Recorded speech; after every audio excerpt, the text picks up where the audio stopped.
Revenge with Karen. "You're welcome," Tyler smirked, arms outstretched like he'd just invented the damn wheel, while half the team clapped like trained seals. My Slack pinged with a string of flame emojis from a junior rep. Tyler's growth playbook is fire, fire, fire. Yeah, sure. If by playbook you mean Control plus C, Control plus V on everything I built from scratch over the last 3 years while eating lunch alone at my desk. Let me back up a second. 6 months ago, we're hemorrhaging clients like a busted artery. Our renewal rate was circling the drain, 45% and dropping. Leadership blamed the market, the product team, even shifting customer psychology, whatever the hell that means. Meanwhile, I was in the trenches, stitching retention back together with a needle of CRM data and duct tape made of Post-it notes and old Zendesk tickets. I ran pilot programs nobody asked for, hacked a net promoter score tracker out of Google Forms, and built an onboarding journey so smooth, even the angry guys from legacy clients stopped calling the CEO's assistant on her personal line. And slowly, quietly, the bleeding stopped. Not that anyone noticed. They were too busy hiring Tyler. Tyler came in hot like a gender reveal wildfire, business cards still warm from the printer, or perfectly tousled like he got styled by a hurricane with good taste. First week, he rolled into the Monday stand-up with a slide deck so aggressively branded, it gave 3 designers a migraine. "We need to scale our retention infrastructure," he said, like I hadn't just spent 2 years doing exactly that with a budget the size of a Chipotle order. "The foundation is there, sure, but what we need now is a growth mindset." I didn't speak. I just blinked at the word foundation and fought the urge to throw my coffee at the wall. At first, it was little things. He'd reword my talking points in meetings and repeat them louder, rename a few workflows and call them his Tylerized versions. Every win somehow got funneled through his personal funnel of delusion. Client XYZ renewed for another year. Tyler's strategic vision. Churn down 20%. Tyler's innovative tweaks to the retention flywheel, which, in fact, was just my spreadsheet with the colors changed and a circle graphic added. Even my monthly client sentiment roundup, something I curated like a bloodhound sniffing for red flags, got renamed Tyler's Pulse Report. I started saving everything. Every changelog, every Slack thread, every email he CC'd himself on after the work was done. A private Google Drive folder called Insurance, neatly organized like a digital middle finger. If Tyler wanted a war of attribution, fine. I came armed with timestamps. But you want to know the moment I knew this man was a human vape cloud in khakis. It was our QBR prep, the quarterly business review where we share our department's performance with the exec team.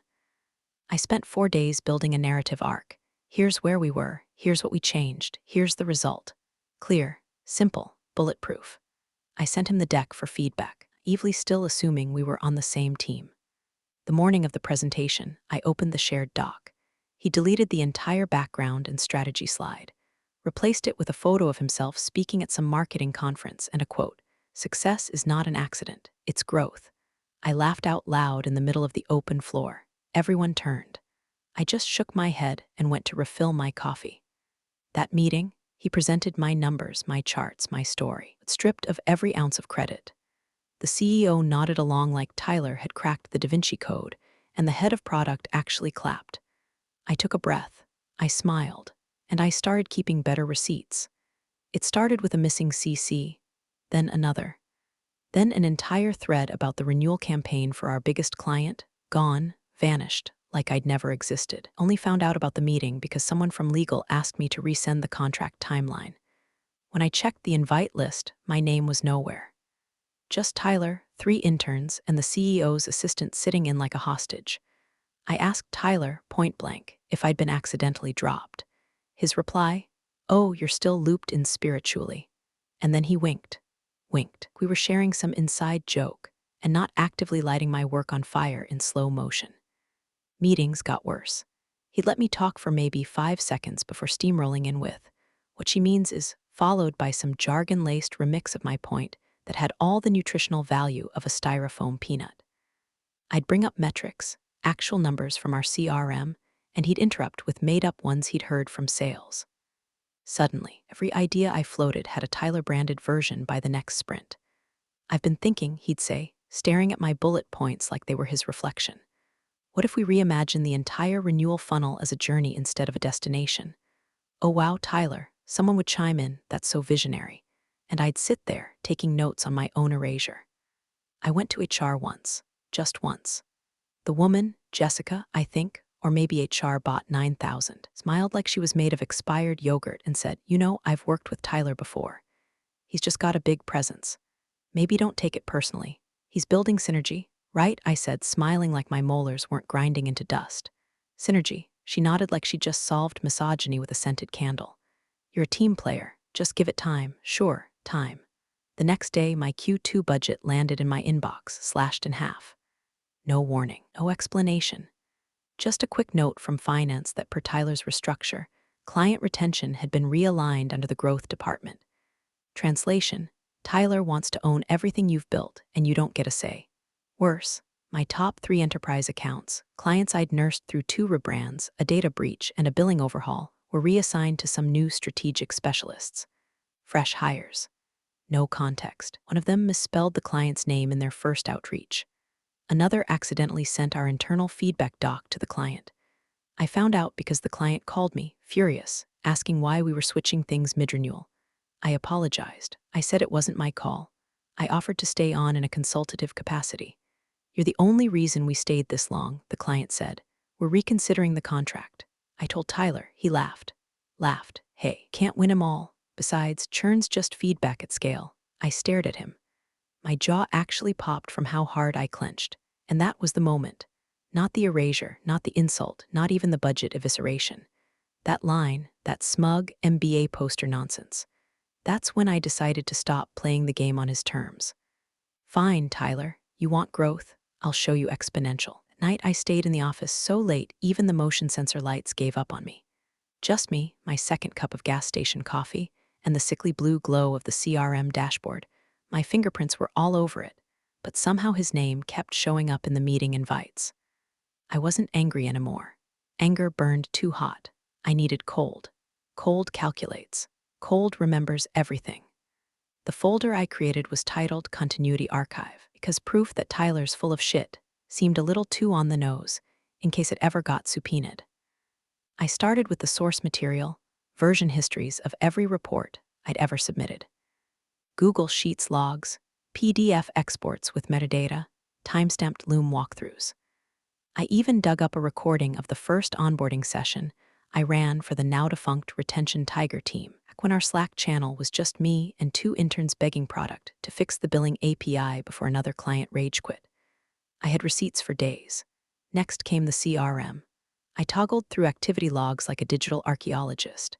Every note, every client milestone, every little green renewed tag that marked a hard-fought win, I screen-capped it all. I started overlaying them onto a single timeline. One column, retention actions. Other, Tyler's hire date. The gap was laughable. He didn't show up on the scene until after we'd stabilized the churn cliff. He hadn't been there for the late-night support calls. He didn't know about the emergency gift box I sent to the client who lost her dad, but still renewed because you actually gave a damn. He never saw the quiet moment when I sat in the break room crying because we kept one more customer than we lost for the first time in 18 months. Now he was repackaging it all as a growth inflection strategy. At 11:47 p.m., I found the kicker, an old Slack thread buried deep, almost lost, where I outlined the new onboarding sequence that cut first-month churn by 35%. The CEO had replied, "This is the first glimmer of light I've seen all quarter. Incredible work." Tyler hadn't even started yet. I screen-capped it, printed it, filed it under primary source material. Next morning, still in yesterday's clothes, I passed the front desk zombie who blinked at me like I was part of the furniture. My inbox had a new invite. Subject line, Board Prep Q Retention Performance, Tyler lead. Of course. Of course he was leading the quarterly presentation. Of course my numbers were the tentpoles for his grand narrative. And of course, the board, half of whom couldn't tell a renewal from a refund, eat it up if no one gave them a reason not to. So I made a decision. No more hoping someone noticed. No more trusting the org chart to do its job. I wasn't here to be rescued. I was here to make sure every single fact came with a digital footprint and a timestamp sharp enough to draw blood. He wanted credit, let him take the stage. I'd be behind the curtain, pulling every rope, lighting every fuse. It was the leftover pad thai that started it. More precisely, the microwave apocalypse it triggered. Shannon, senior sales and unofficial office oracle, stood next to me watching the breakroom microwave blink in distress, pad thai bubbling over like a volcanic crime scene. I grabbed some paper towels and offered her the usual retaliation or resignation lunch. She didn't laugh, just looked at me and said, "He did it to me too, you know." That caught my attention. I leaned against the counter, arms crossed. "Tyler?" She nodded, grabbing the least sticky container. Last quarter sales deck. Half my pipeline, 2/3 of my quotes, all dressed up with his commentary and a bold-ass watermark. Growth strategy lead, Tyler. I raised my eyebrows. "Let me guess," presented to the board. With the CFO clapping like a drunk seal, she muttered, "We didn't even go back to our desks. We just sat at the tiny lunch table like two war widows swapping stories." Shannon had receipts, email drafts she wrote that got forwarded under his name, deals she closed that he referenced in investor calls as team wins. One time, he edited her client-facing slide deck, changed the name of her campaign from Churn Guard to Tyler's Lock and Loop, and said she should be more collaborative. "He's a parasite," she said flatly, "but he hosts brunch, so the execs think he's a visionary." I showed her a snippet of my folder. One chart. Online, client retention month over month, pre/post Tyler. Shannon stared. "He's pitching that chart in his VP packet." I looked up. "Excuse me?" She pulled out her phone, scrolled for a second, then turned it to show me an internal memo. Subject: Leadership Promotion Forecast Q4. Under VP Growth Candidate, there it was. Candidate has demonstrated exceptional leadership in improving client retention and revenue expansion. There was even a bullet point. Quarter-over-quarter client retention growth attributed to Tyler's strategic initiatives. My jaw didn't drop, my heart didn't race. I just took a breath that tasted like burnt noodles and humiliation. Later that week, Tyler published a Q retrospective, Growth Wins slide deck to the company-wide Slack. Celebratory, glossy, his face on the cover like a Time magazine Man of the Month. Inside were charts I built, KPIs I'd tracked for years, and strategy names I coined: Pulse Nurturing, Smart Step Onboarding, LTV Snapback. Every last one scrubbed clean of attribution. Not even a footnote. My name didn't appear once. Shannon sent me a message 5 minutes later. "This is war, you in?" I didn't reply right away. I was staring at Tyler's closing slide. Our growth has no ceiling. This is just the beginning. I clicked open my archive, typed a single line into the notes field, beginning of the end. I wasn't furious. Not anymore. Fury implies heat. This was colder, harder.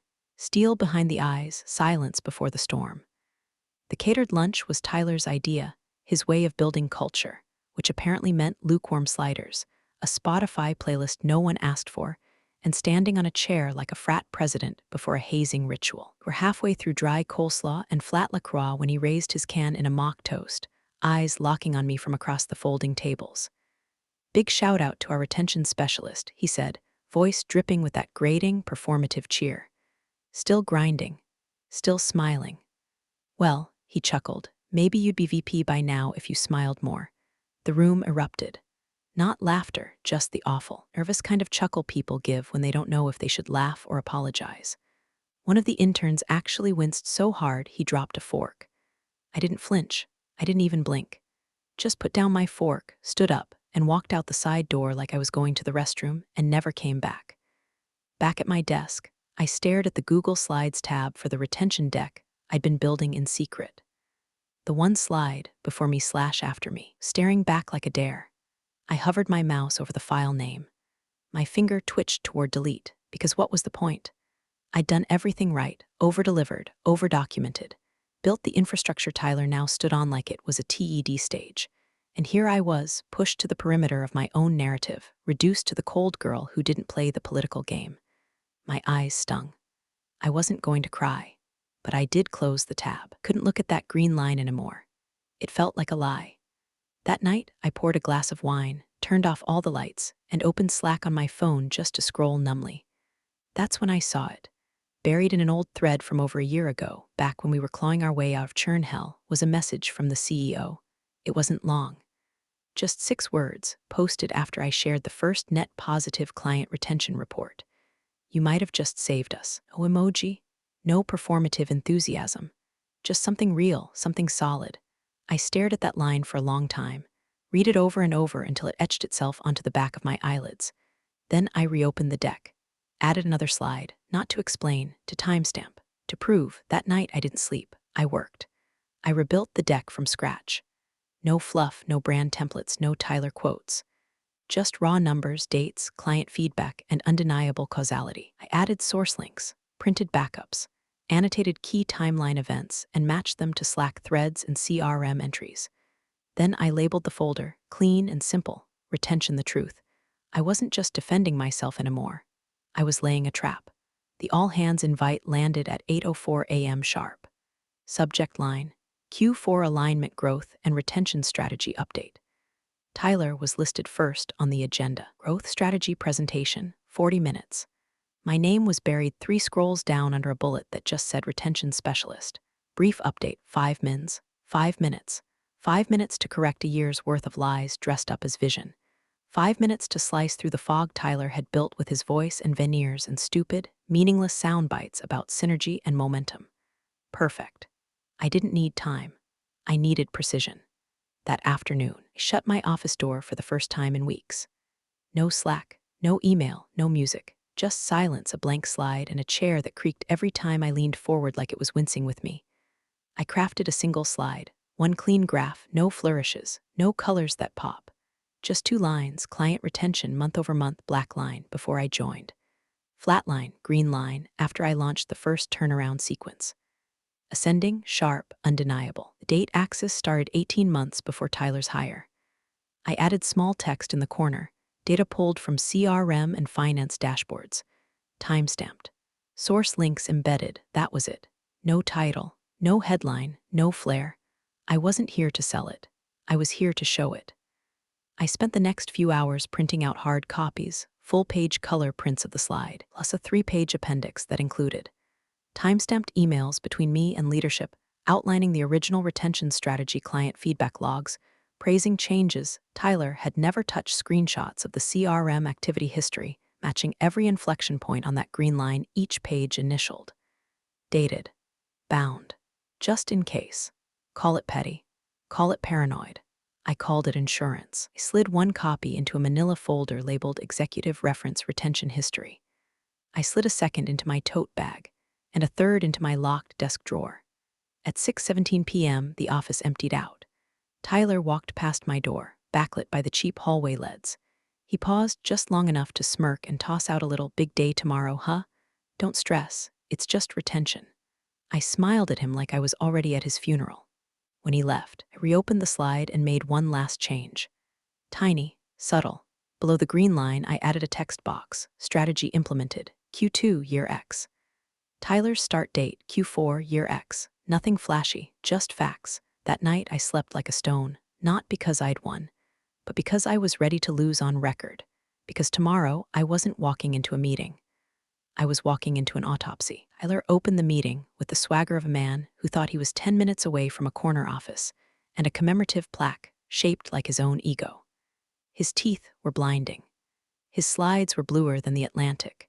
His voice was loud enough to knock a water bottle off the conference table. Before we dive into next quarter forecasts, he grinned, clicking through bullet points he clearly hadn't written. "I want to give a quick shout out to the people making this all happen. Growth is a team sport, right?" He turned toward me with that same smirk he wore when he stole budget, credit, and bandwidth like it was Halloween candy. "We've got a brief assist from our retention specialist," he added, waving a lazy hand like he was introducing the office barista. "She's pulled together some graphs to support our overall strategy. Should be illuminating." Some polite chuckles. The CEO didn't move. He sat still, elbows on the table, rubbing his temple like a man nursing a migraine. I stood, calm as glass. Walked up, plugged in my laptop. No stutter, no hesitation, 1 slide, that was it. The screen flickered and then there it was, 2 lines. Simple, clean, stark. Client retention, month-over-month, the black line, flat. The green line, a sharp, steady climb. A single note in the corner, strategy implemented, Q2 year X. Tyler's start date, Q4 year X. Silence in the room had weight. I didn't look at anyone, didn't clear my throat, didn't make a show of it. I just pointed to the screen like I was reading weather patterns. "This is client retention," I said. My voice didn't shake. It didn't need volume, it had weight. The black line represents the 18 months prior to my hiring. The green line tracks from the day I launched the onboarding and renewal initiative, version 1, without a budget. I clicked once. Timeline appeared across the bottom of the graph. Little markers, milestones, all matched to dates pulled from our CRM activity logs, annotated with internal ticket IDs and Slack message timestamps. This, I continued, pointing at the first marker, is when we dropped first-month churn by 28%. This one is when we stopped losing our top-tier clients after 30 days. This one, when we hit net positive retention for the first time in 2 years. I clicked one more time. A small box popped up on the slide. Tyler joins as head of growth. It blinked in the far right corner. The line had already been climbing for 6 quarters by then. I turned around. Nobody was breathing. Tyler smiled. But it was the kind of smile people make when the dentist says open wide while holding a drill. Well, like I said, he started, voice a little thinner now. This all ties into the broader vision. The CEO held up a hand. Say a word, just pressed his palm forward like a traffic cop in a blizzard. Then he put his face in his hands, not dramatically, not performatively, just quietly, like a man who'd finally connected all the dots and realized they spelled you've been played. The silence lasted long enough to hear the HVAC kick on. I didn't say anything else. I didn't need to. I closed the laptop, collected the printed packets from my bag, walked over to the executive row, handed them each a copy, and nodded once. This is the same data, with sources. If there are any questions, I'll be at my desk. Then I walked out. My hands didn't shake. My heart didn't pound, because this wasn't a confrontation. This was a coronation, and I came wearing armor made of facts.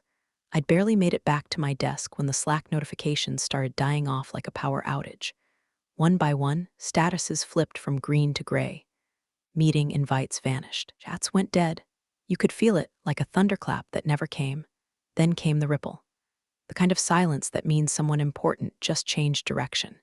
The CEO canceled his investor flight. Canceled. Not postponed, not delegated, canceled. His assistant practically ran down the hallway with her tablet in hand, face drained of color like someone just told her the ship might not be seaworthy after all. 15 minutes later, new invite landed in my inbox. Subject: Emergency Executive Sync Boardroom 2A attendees. CEO, CFO, Legal, HR Lead, Retention Specialist. Tyler wasn't on the list. When I entered the boardroom, the temperature was Arctic. The CEO looked up, finally, eyes bloodshot, jaw locked. He nodded once at the folder still in my hand. You still have the originals? He asked. I opened the binder, slid it across the table like a poker player showing 4 aces. HR cleared her throat. Legal adjusted her glasses. Your contract, she said slowly, flipping open her own binder, includes a clause, section 9.4, performance-based IP attribution. I nodded. I remember. It also includes an audit clause, 9.5, right to retrospective attribution review. CFO looked up from his notepad. We've already pulled Tyler's decks. There are consistencies. Inconsistencies was generous. He'd lifted full paragraphs from my quarterly briefs, then changed a few verbs like it was a high school book report. Even the visuals had metadata tags, my initials, timestamps from before he was hired, source files linked to my shared drive. You're the sole author of those strategies? Legal asked, already knowing the answer. Yes, I said. Every initiative listed on that timeline was mine. Supporting metrics are pulled directly from CRM and finance. All dates are verifiable, and the retention curve predates Tyler by nearly 6 quarters. HR was trying very hard not to look horrified. Legal continued. Under 9.4, your strategies and associated performance data qualify as attributed intellectual property, which means Tyler presenting them under his name is not just unethical. It's a breach, I said flatly. Correct, Legal replied. Technically, multiple breaches. Attribution fraud, false representation to leadership, and given the investor material, potentially external misrepresentation. CFO leaned forward. Did you give him access to any of this willingly? No, I said. He lifted it from internal decks and scrubbed the authorship. The room went quiet again. Not shocked, just the stillness of people calculating next steps, consequences, liability. CEO spoke last. I want your official retention history in my inbox by end of day, he said. Clean copy, clean format with source attachments. Nothing withheld. Already done, I said. Check your inbox. He paused, then nodded. The meeting adjourned with no fanfare, no smiles, just tense shoulders and ticking clocks. HR pulled me aside in the hallway. We'll be formalizing some of this. You'll want to keep your original files secure for now, just in case. Legal followed, asked me to forward a few Slack threads. I sent over the ones with Tyler paraphrasing my workflows. One even had him saying, "Let's just say this came from me, it'll land better."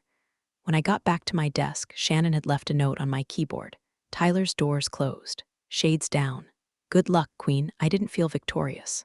I felt right. Quietly, completely right. Tyler was gone by Monday. Official phrasing. He's chosen to step back and spend more time with family. Unofficially, he was escorted out through the service elevator before anyone could take a selfie with his suddenly box-filled arms. His office was cleared in 20 minutes. Even his obnoxious gold-framed growth is a mindset print was dumped in the hallway like a sad little tombstone. I didn't gloat, didn't post, didn't even smirk when Shannon walked by and whispered, I heard he tried to blame an intern. Instead, I waited, and like clockwork, HR pinged me. Can we talk about your future here? The offer came in a sealed folder, slid across the table like a peace treaty. VP title, corner office, expanded team, and a shiny retention-based bonus package that would have made my accountant blush. I read every line, then closed it. I'm not interested in climbing a ladder someone else tried to kick out from under me, I said. HR blinked. What are you looking for then? Freedom? What I negotiated was simple. A severance payout, triple the standard package, full legal recognition of all IP tied to my name, a non-disparagement clause that applied to them. Not me, and just for fun, I had them add an internal memo clause. Any future reference to retention turnaround strategy must cite the original author. In writing, permanently, they signed. I smiled. That Friday, I set my inbox to auto-reply. I'm currently unavailable. This email is no longer monitored. For inquiries related to client retention strategies, please refer to archived documentation. For everything else, best of luck. Then I turned off my phone, packed a weekender bag, and met my lawyer at the airport. We were flying to Portland, where an early-stage startup, run by none other than Shannon, was quietly building a subscription platform from the ground up. She'd called me 2 days prior, that she wanted someone who didn't need credit to get results, but deserved it anyway. As we taxied down the runway, I watched the terminal shrink away through the window. My phone buzzed once, just once, before airplane mode kicked in. A headline, former head of growth under internal investigation for IP misrepresentation, sources say. I didn't smile, didn't scoff, just reached into my bag, pulled out my sunglasses, and leaned back into the seat. Let the records show, I didn't burn the building down. I just turned on the lights and walked away. Big thanks, you legends of the old office days. Subscribe to keep the switch-flicking chaos alive. Your ex-boss is shaking in their loafers.